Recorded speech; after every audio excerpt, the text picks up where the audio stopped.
सोचिए, अगर आप एक सुबह उठते हैं, सब कुछ वैसा ही है, वही खिड़की, वही दीवारें, वही दिनचर्या, पर आज आप आईने में देख नहीं पाते खुद को। चेहरा है, आंखें हैं, पर वहां कोई मैं नहीं है। जैसे कोई अजनबी आपके शरीर को चला रहा हो, कपड़े पहनता हो, दांत ब्रश करता हो, मीटिंग्स में मुस्कुराता हो, पर अंदर से पूरी तरह खाली। क्या आपने कभी महसूस किया है कि आप सब कुछ कर रहे हैं, पर आप कहीं भी नहीं है? कोई पहचान नहीं, कोई जुड़ाव नहीं, कोई मैं जिसे आप सच में अपना कह सके। आपकी पूरी जिंदगी मानो एक भूमिका बन गई हो, कभी बेटे की, कभी कर्मचारी की, कभी दोस्त की। पर इन सारे चेहरों के नीचे क्या कोई असली चेहरा है? आप कौन हैं जब कोई आपको देख नहीं रहा होता? क्या आप तब भी हैं जब आपकी सभी भूमिकाएं छिन जाए? यह विरोधाभास, पैराडॉक्स कहता है, हम जिंदगी भर पहचान खोजते हैं, पर सबसे ज्यादा खो देते हैं अपना आप। हम हर रिश्ते में थोड़ा थोड़ा देते जाते हैं, हर अपेक्षा में थोड़ा थोड़ा बदलते जाते हैं, हर अस्वीकृति से थोड़ा थोड़ा मिटते जाते हैं, और एक दिन हम खुद से इतने दूर चले जाते हैं कि लौटने का रास्ता ही भूल जाते हैं। क्या ये जीवन है या बस एक लंबा अभिनय? क्या आप जी रहे हैं या जिए जा रहे हैं? सवाल जो डराता भी है और खींचता भी। क्या आपने कभी खुद को पूरी तरह से अनुभव किया है, उस रूप में जिसमें कोई आपको न देख रहा हो, न आंक रहा हो? क्या आप अपने मन के भीतर जाकर खुद से मिल सकते हैं, या डरते हैं कि वहां सन्नाटा मिलेगा? क्या आप वो हैं जो दुनिया को दिखाते हैं, या वो जो दुनिया से छुपाते हैं? अब सोचिए, अगर आपकी सारी भूमिकाएं छिन जाई, कोई रिश्तों की परिभाषा ना हो, कोई सामाजिक टाइटल ना हो, कोई वैलिडेशन न मिले, कोई पर्पस भी न बचे, तो क्या आप अब भी कह पाएंगे, हां मैं हूं? या आप बिखर जाएंगे, क्योंकि वो मैं तो कभी था ही नहीं, बस बनावटी परतें थी जो समाज, परिवार, संस्कृति, डर और उम्मीदों ने उड़ा दी थी। पर असली सवाल यह है, अगर अभी तक का जीवन आपने खुद को खोकर जिया है, तो क्या असली जीवन अभी शुरू भी हुआ है? क्या संभव है कि जीवन का पहला दिन तब आता है जब आप खुद को पाते हैं? न वो नाम, न वो ओहदा, न वो अचीवमेंट्स, बस एक अंतर्निहित बोध कि मैं वह हूं जो सदैव था, जिसे मैंने कभी देखा ही नहीं। और अगर ऐसा है, तो अब तक जो कुछ आप जीते आए हैं वो शायद एक भूमिका थी, एक ट्रायल रन था, एक यात्री का भ्रमण था रास्तों पर, जो उसे खुद तक नहीं ले जाते। अब समय है उस यात्रा की शुरुआत का, जो बाहर की नहीं, भीतर की ओर जाती है। अगले भाग में हम जानेंगे कि आप खुद को क्यों खो देते हैं, कैसे बचपन से शुरू होकर समाज, शिक्षा और रिश्ते आपकी पहचान को एक नकाब बना देते हैं, और कैसे यह एक छिपा हुआ मनोवैज्ञानिक और दार्शनिक जाल है जिससे बाहर निकलना इतना कठिन होता है। क्यों खुद को खोना एक दुर्घटना नहीं, बल्कि एक संस्कृति है। इस सवाल की गहराई में उतरेंगे अगले अध्याय में। जरा याद कीजिए, जब आप बहुत छोटे थे, शब्दों से परे, भूमिकाओं से मुक्त, उम्मीदों के बिना, आप रोते थे क्योंकि कुछ महसूस होता था, हंसते थे क्योंकि कुछ भीतर से उभरता था। उस समय ना आप अच्छे बच्चे थे, न सफल इंसान, न किसी की उम्मीद का बोझ ढोते थे। आप बस थे, शुद्ध, अपरिभाषित, स्वतः स्फूर्त। फिर क्या हुआ? कब वो आप खो गया और उसकी जगह एक नकली स्वरूप ने ले ली। एक पहचान की भूख जो बचपन से शुरू होती है। बचपन में जब आप गिरते हैं और रोते हैं तो कोई कहता है, अरे लड़कों को रोना नहीं चाहिए, या तुम तो बहुत अच्छी लड़की हो, ऐसे नहीं करते। यहीं से शुरू होता है कंडीशनिंग का पहला बीज, जहां आपकी स्वाभाविक प्रतिक्रिया को स्वीकार्यता की छन्नी से गुजारा जाता है। धीरे धीरे आप सीखते हैं कैसे होना चाहिए, न कि आप क्या हैं। फ्रेंच दार्शनिक जॉन पॉल सार्त्र कहते हैं, man is nothing else but what he makes of himself. लेकिन क्या हो जब खुद को बनाना दरअसल दूसरों की उम्मीदों का गुलाम बनना हो जाए। दूसरा, मनोविज्ञान का मुखौटा। अप्रूवल की लत मनुष्य सामाजिक प्राणी है। यह बात आपने सुनी होगी, पर शायद यह नहीं सुना होगा कि अत्यधिक सामाजिक स्वीकृति की चाह धीरे धीरे मनोवैज्ञानिक निर्भरता बन जाती है। कार्ल युंग कहते हैं, the privilege of a lifetime is to become who you truly are. पर सच्चाई यह है कि हम जीवन भर उस आदर्श व्यक्तित्व की तलाश में रहते हैं जिसे समाज ने डिजाइन किया है, न कि वह जो हमारे भीतर जन्म से मौजूद है। जब एक बच्चा बार बार अच्छा बनने की शर्तों में प्यार पाता है तो वह खुद को उस सांचे में ढालने लगता है। धीरे धीरे वह अपने असली स्व को अप्रूवल के बदले गिरवी रख देता है। 3. दर्शन की दृष्टि से अस्तित्व का खो जाना। नीचे कहते हैं, He who has a why to live can bear almost any how. पर क्या होगा जब हमारा वाई ही उद्धार का हो? आपका जीवन का उद्देश्य शायद सफलता, प्रसिद्धि, पैसे या परिवार के नाम पर है, पर क्या वह उद्देश्य आपका है या बस समाज का प्रोजेक्ट किया हुआ सपना? आर्थर शोपेनहावर ने कहा, मुख्य रूप से हानि जो हमें चीजों के महत्व के बारे में सिखाती है, और शायद आपने अपने भीतर के स्व को इतना खो दिया है कि अब उसकी कीमत समझने लगे हैं। 4. सांस्कृतिक प्रोग्रामिंग। मैं वो हूं जो दुनिया कहती है भारतीय संस्कृति में भी आपका नाम, गोत्र, धर्म, वर्ग पहले से तय होते हैं। आपकी पहचान पहले ही किसी और की कहानी में दर्ज होती है। आपको बताया जाता है क्या पहनना है, क्या पढ़ना है, किससे शादी करनी है, किस उम्र में क्या पाना है। यह सब इतनी सहजता से होता है कि आप कभी पूछते ही नहीं, क्या मैं इसके लिए बना हूं? आपके अंदर की आवाज जो कभी आपको नींद में चौंका देती थी, जो कभी किसी एकांत क्षण में कहती थी यह सब मेरा नहीं है, वह आवाज अब भी है, पर अब आप उसे अनसुना करना सीख चुके हैं। आपका डर, अगर आपने उसे सुना तो शायद आपका सारा जीवन एक झूठ साबित हो जाए। अब सवाल यह है, क्या आप इतने सालों से जी ही इसलिए रहे हैं कि लोग खुश रहे? क्या आपने वो सब अपनाया है जिससे आपको स्वीकृति मिले पर शांति नहीं? क्या संभव है कि आज तक का जीवन खुद को खोने की प्रक्रिया रहा हो? और इसी का अगला पड़ाव है जब आप समझेंगे कि इस खोई हुई पहचान की कीमत क्या है, कैसे यह अदृश्य जाल आपके फैसले, रिश्ते, सफलता, यहां तक कि मानसिक स्वास्थ्य को धीरे धीरे नियंत्रित करता है। अगले भाग में हम जानेंगे द अनसीन कॉन्सिक्वेंसेस, वो अदृश्य परिणाम जो इस आत्मविस्मृति से पैदा होते हैं। कैसे यह समस्या आपकी चेतना, संबंधों और उद्देश्य को निगल जाती है बिना कि आप जाने। जरा कल्पना कीजिए, आप एक शीशे के कमरे में बंद हैं। हर दीवार पर कोई चेहरा टंगा है, माँ का, पिता का, समाज का, शिक्षकों का, धर्मगुरुओं का, सोशल मीडिया के आइकन का। हर चेहरा आपसे कह रहा है, ऐसे बनो तभी मान्यता मिलेगी, ऐसे दिखो तभी प्यार मिलेगा, ऐसे सोचो तभी तुम सही हो। और आप हर दीवार को देखकर अपने हाव भाव बदलते जाते हैं, चेहरे के सामने चेहरा, अभिनय के ऊपर अभिनय। धीरे धीरे आप भूल जाते हैं कि आपका असली चेहरा क्या था। व्हाट?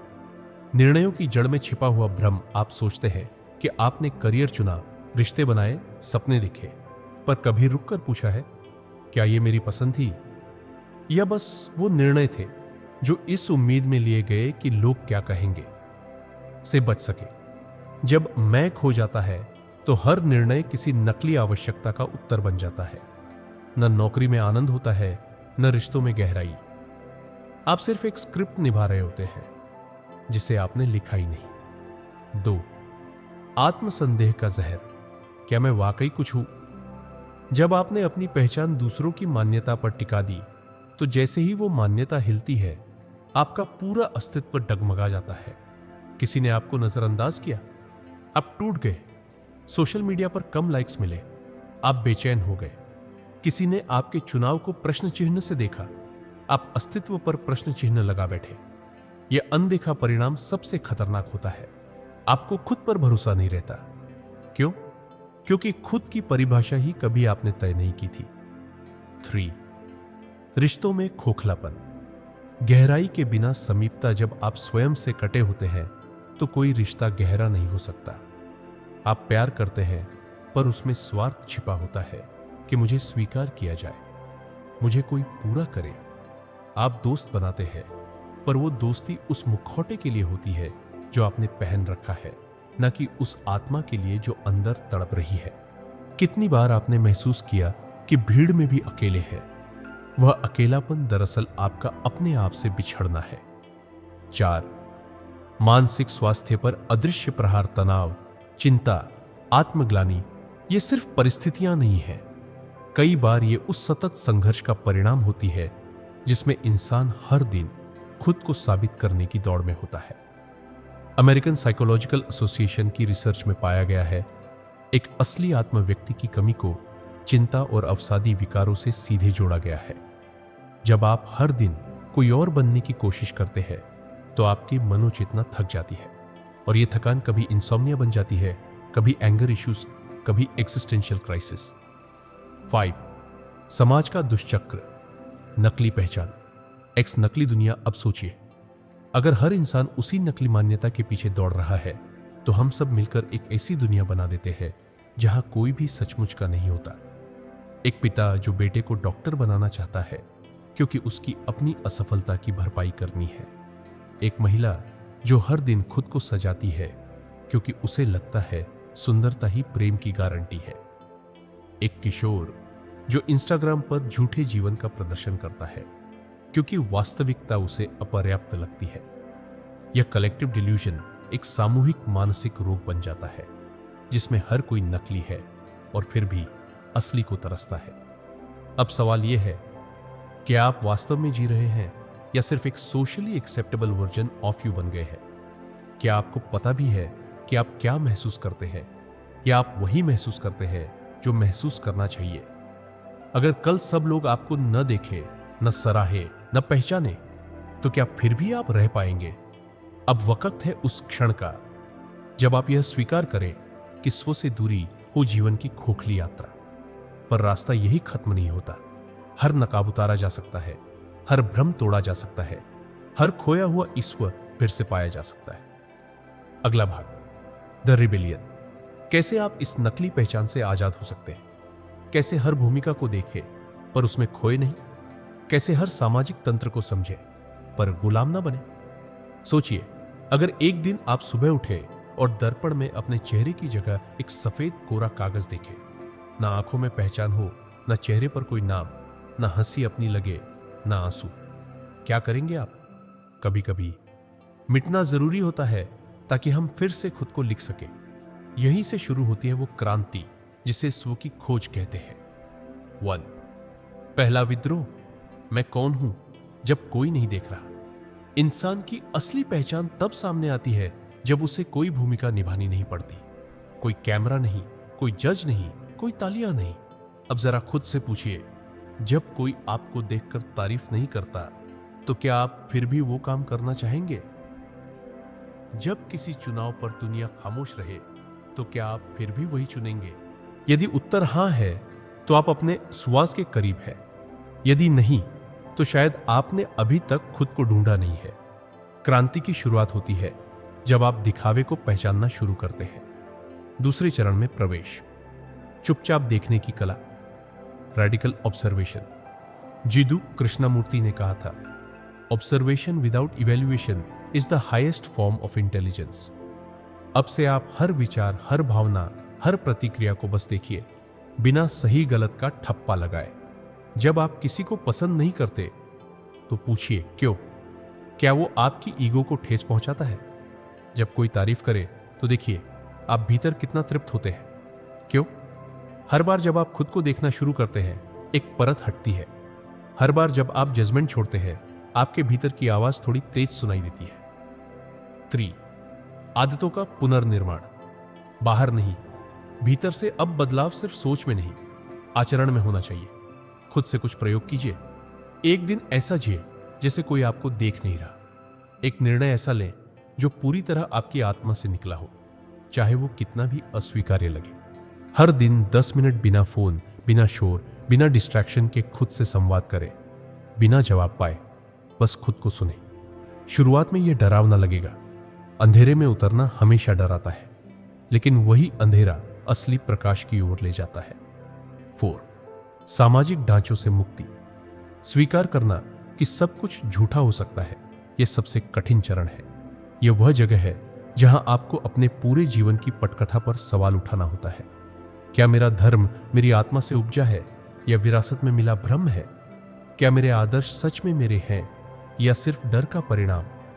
क्या मैं जिन लोगों को आदर्श मानता हूं वो असल में आजाद है? फ्रीडरिश नीत्शे ने कहा था, वह जो क्यों जीने का कारण रखता है वह लगभग किसी भी केसेस से सामना कर सकता है। इसलिए जरूरी है कि आप खुद से पूछें, मेरा वाई क्या है? जब तक इसका उत्तर बाहर से आता है, समाज, धर्म, परिवार, ट्रेंड, तब तक आप स्वतंत्र नहीं है। 5. अस्वीकार करना। खुद को चुनने की कीमत यह सच है, जो व्यक्ति खुद को पाता है वो कई बार दुनिया को खो देता है। कुछ रिश्ते छूटेंगे, कुछ नाम मिटेंगे, कुछ पहचानें खुद ही खारिज करनी होंगी, पर अंत में जो बचेगा वो एक सच्चा मैं होगा। जॉन पॉल सार्tre ने कहा था, freedom is what you do with what's been done to you. इसलिए जब आप खुद को चुनते हैं तो आप दरअसल उस सब कुछ को पुनर्परिभाषित कर रहे होते हैं जो अब तक आपको बना रहा था। 6. अंतिम बदलाव। अभिनय से अस्तित्व की ओर अब आपको जीवन को निभाना नहीं है, आपको जीना है। आपकी हंसी बिना वजह होगी पर सच्ची होगी। आपकी चुप्पी खाली नहीं होगी, उसमें आत्मा बोलेगी। आपकी उपस्थिति दिखावे की नहीं होगी, वो एक ऊर्जा होगी जिसे कोई समझे या न समझे, पर आप खुद उसे महसूस करेंगे। अब आप तैयार हैं। अब आप उस अंतिम द्वार पर खड़े हैं जहां से खोज खत्म होती है और बोध की यात्रा शुरू होती है, क्योंकि अब अगला भाग वो अंतिम सत्य कहेगा जो आपको न केवल बदल देगा बल्कि उस आप से जोड़ देगा जो हर जन्म, हर भूमिका, हर नाम से परे है। जरा सोचिए, अगर एक दिन आप सब कुछ भूल जाए, अपना नाम, उम्र, धर्म, राष्ट्र, रिश्ते, सब कुछ, और सिर्फ एक चेतना रह जाए, न कोई इतिहास न भविष्य, सिर्फ अभी, आप कौन हैं तब? वो क्षण जब सब कुछ मिट जाता है, उसी क्षण से जीवन असल में शुरू होता है। 1. पहचान का विसर्जन। जब मैं पिघलता है, जब आप सच में खुद को पा लेते हैं, तो कुछ बचता नहीं बल्कि बहुत कुछ गिर जाता है। आपकी राय अब पत्थर की नहीं रहती, आपकी पसंद अब समाज की सीमाओं से मुक्त होती है, आपकी हंसी अब नकली तालियों की मोहताज नहीं रहती, आपकी चुप्पी अब अकेलेपन से नहीं, पूर्णता से जन्म लेती है जीवन। अब उद्देश्य पूर्ण हो जाता है, लेकिन बिना किसी एजेंडे के। अब आप कुछ बनने की दौड़ में नहीं है, क्योंकि आपने पहचान की उस क्षुधा से पीछा छुड़ा लिया है जो आपको हमेशा अधूरा महसूस कराती थी। 2. अस्तित्व का संगीत। जब हर क्षण कविता बन जाता है, जब आप भीतर से खाली हो जाते हैं, तो जीवन के सबसे छोटे अनुभव भी आपके लिए पवित्र हो जाते हैं। सुबह की चाय का स्वाद, किसी पत्ते पर गिरती ओस, अजनबी की मुस्कान अपने भीतर आती। एक सांस आप अब बाहर से भरने की कोशिश नहीं करते, आप भीतर से बहते हैं। आर्थर शोपेनहावर ने इसे एस्थेटिक कॉन्टेम्पलेशन कहा, जहां आप जीवन को देखना बंद कर देते हैं और खुद को उसमें घुलने देते। 3. डर का अंत और प्रेम की शुरुआत। अब आप डरते नहीं हैं, ना असफलता से, ना अकेलेपन से, ना मृत्यु से। क्यों? क्योंकि आपने उस स्व को पाया है जिसे कोई छीन नहीं सकता। अब आप लोगों को पकड़ते नहीं बल्कि स्वतंत्र करते हैं। आप रिश्तों से लिपटते नहीं बल्कि उनमें बहते हैं, बिना बंधे हुए। अब प्रेम मांग नहीं है बल्कि एक प्रवाह है। विक्टर फ्रैंकल ने कहा था, प्रेम अंतिम और सर्वोच्च लक्ष्य है जिसकी ओर मानव अस्तित्व का सपना देख सकता है। जब आप खुद को पा लेते हैं तो आपको दूसरों से कुछ लेना नहीं होता, आप देने के लिए तैयार होते हैं, पूर्णता से। 4. जीवन का अर्थ नहीं, अनुभव है। अब आप जीवन से यह सवाल नहीं पूछते, इसका मतलब क्या है। अब आप बस कहते हैं, वाह ये है। आप अर्थ खोजने की जगह हर अनुभव को अर्थवान बना देते हैं। आप सड़क पर चलते हुए भी गा सकते हैं, किताब पढ़ते हुए रो सकते हैं, किसी खामोशी में परम शांति पा सकते हैं। अब हर पल जीवन का उत्तर है और हर अनुभव एक गवाही। ऑल्डस हक्सली ने कहा था, experience is not what happens to a man, it is what a man does with what happens to him.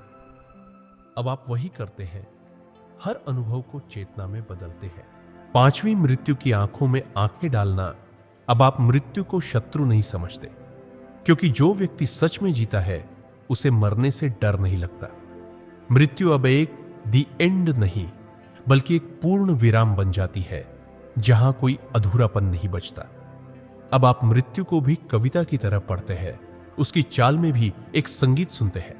आप जानते हैं, मैं कभी खत्म नहीं होता, सिर्फ बदलता है। 6 अंतिम बोध। मैं ही ब्रह्मांड हूं। अब आप यह नहीं कहते मैं इस दुनिया में हूं, बल्कि कहते हैं दुनिया मेरे भीतर है। आपका स्व अब सीमित नहीं है।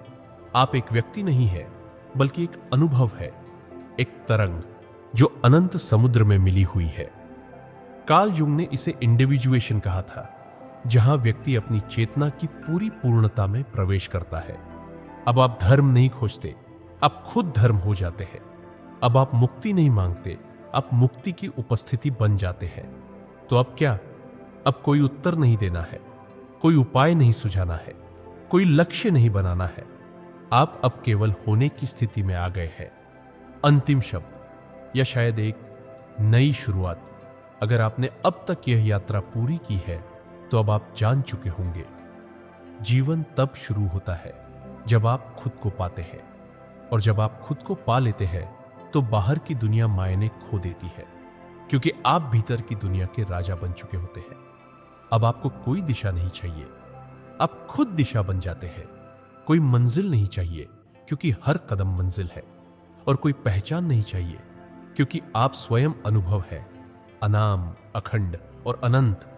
अगर ये यात्रा आपके भीतर कुछ जगाए तो चुप मत रहिए, इस बोध को जिए और एक नई चेतना का वाहक बन जाइए। यही जीवन का आरंभ है।